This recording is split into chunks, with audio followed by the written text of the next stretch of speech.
নমস্কার, আমি সৌমি দাস, পূর্ব বর্ধমান জেলার নবগ্রাম থেকে গ্রুপ সি এর একজন পার্টিসিপেন্ট। বিবেক সম্মান ড্রয়িং ইভেন্টে আমাকে গ্র্যান্ড ফাইনালের সুযোগ দেওয়ার জন্য বিবেক সম্মান গ্রুপের সকল সদস্যকে জানাই আমার প্রণাম ও আন্তরিক ভালোবাসা। আমার আঁকাটির বিষয় ছিল মাটির মেয়ে শ্রদ্ধা পায় ও ঘরের মেয়ে অত্যাচারিত হয়। আমি এই বিষয়টি আমাদের সমাজে নিত্যদিনের ঘটে যাওয়া ঘটনাগুলির মধ্যে থেকে আমার আঁকাটির মাধ্যমে কিছু তুলে ধরার চেষ্টা করেছি। আমাকে এই আঁকাটি আঁকতে সাহায্য করেছে আমার আঁকার শিক্ষক শ্রদ্ধেয় অভিজিৎ সাধুকা।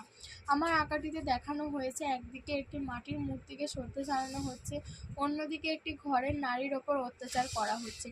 আমাদের সমাজে অনেক বৈপরীত্য দেখা যায়, যেখানে আমরা মাটির মূর্তিকে ভক্তি ভরে পূজা করি, দুর্গা কালীকে মা বলে শ্রদ্ধা জানাই, কিন্তু নিজেদের ঘরের মা বোনেদের সম্মান ও নিরাপত্তা দিতে পারি না। আজকের সমাজ নারীদের হাত ধরেই এগিয়ে যাচ্ছে, কিন্তু যে সমাজ নারীরা গড়ে তুলছে সেই সমাজেই নারীরা অত্যাচার হচ্ছে। আজকের আমাদের ভারতের সমাজে প্রতি বছর 30,000-এর বেশি নারী ধর্ষণের মামলায় নথিভুক্ত হয়। ভারতবর্ষে শিশু থেকে বয়স্ক কোনো নারীর নিরাপত্তা নয়, শুধু ঘরের মা বোন হিসেবে নয়, সব জায়গায় নারীকে সম্মান ও নিরাপত্তা দিতে হবে।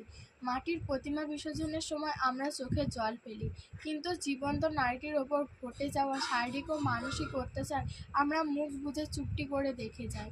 যেই সমাজে নারীর সম্মান ও নিরাপত্তা নেই সেই সমাজের উন্নতি হয় না, কারণ নারী শক্তিই বড় শক্তি।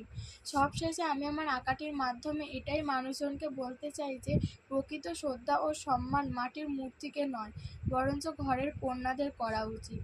নারীদের সম্মান ও নিরাপত্তা দেওয়া উচিত। যেদিন সমাজে সত্যিকারের নারীরা সম্মান ও নিরাপত্তা পাবে, সেই দিনই সমাজের উন্নতি হবে। নমস্কার।